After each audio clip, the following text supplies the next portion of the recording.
देखिए,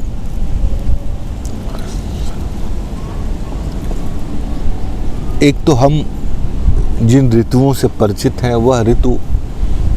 पृथ्वी से संबंधित है और पृथ्वी से भी संबंधित उस खास जगह से है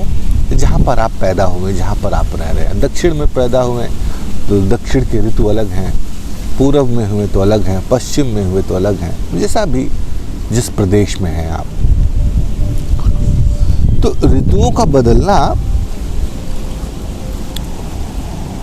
भौगोलिक दृष्टिकोण से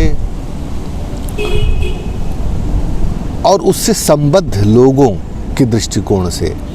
बड़ा ही एक कह सकते हैं कि बहुत ही बाह्य होते हुए लगता है कि ये बाहरी चीज़ है, पर ये बहुत ही अंदर की घटना है जिसको आप अपने मन में लगातार अनुभव कर सकते हैं। मनुष्य और प्रकृति में भेद यह है कि मनुष्य का जो डिवाइस है और प्रकृति में जो ये डिवाइस हैं जो दिखाई पड़ते हैं, उसमें सबसे महत्वपूर्ण यह है कि मनुष्य उन सारे प्राकृतिक जो हलचलें उसके सामने दिख रही हैं वो अपने शरीर के अंदर तात्कालिक रूप से वो अनुभव कर सकता है। जैसे आप क्रोध में होते हैं तो गर्मी होती है, किसी से प्रेम में हो तो प्रेम में भी शीतलता और एक ठंडक, प्रेम के भी कई लेयर्स होते हैं, क्रोध के भी कई लेयर्स होते हैं। तो मनुष्य ने प्रकृति को ये जो प्राकृतिक छटाएं उसके सामने होती हैं,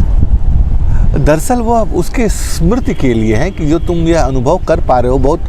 गहरे और बहुत बड़े स्तर पर, वो तुम निरंतर अपने अंदर अनुभव करते रहते हो। और इनको लेकर के परेशान होने की ज़रूरत नहीं है। सबसे बड़ी दिक्कत क्या है, आप देखें ना कि मेरे पास बच्चे आते हैं तो वो कहते हैं कि मुझे बहुत क्रोध आ रहा है, कोई कहता है कि मैं बहुत इमोशनल हूँ, कोई कहता है कि हमारे अंदर इमोशनल चीज़ें पैदा नहीं हो रही हैं, हम अपनी मम्मी पापा को याद नहीं करते हैं, हम अपने भाई बहन को याद नहीं करते। मेरे लिए कैरियर बहुत महत्वपूर्ण है, तो मैं ऐसे लोगों को जब देखता हूँ जो अपने माँ बाप को बहुत याद करते हैं तो मुझे बड़ी ग्लानि होती है कि मेरे अंदर वो फीलिंग्स क्यों नहीं आती हैं।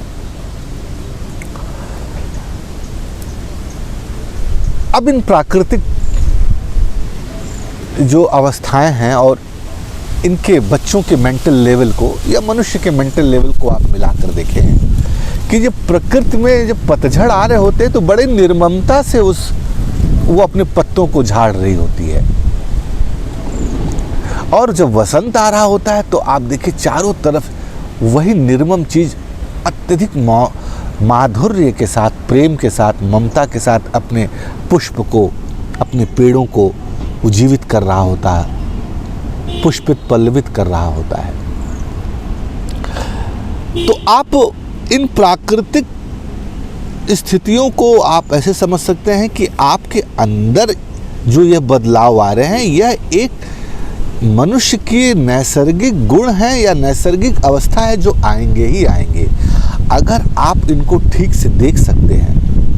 इनको वेलकम कर सकते हैं, इनका स्वागत कर सकते हैं, और जब ये जा रहे हों तो इनका नमस्कार इनको कर सकते हैं, प्रणाम कर सकते हैं कि अब जाइए, अब दूसरे भावा विभेश की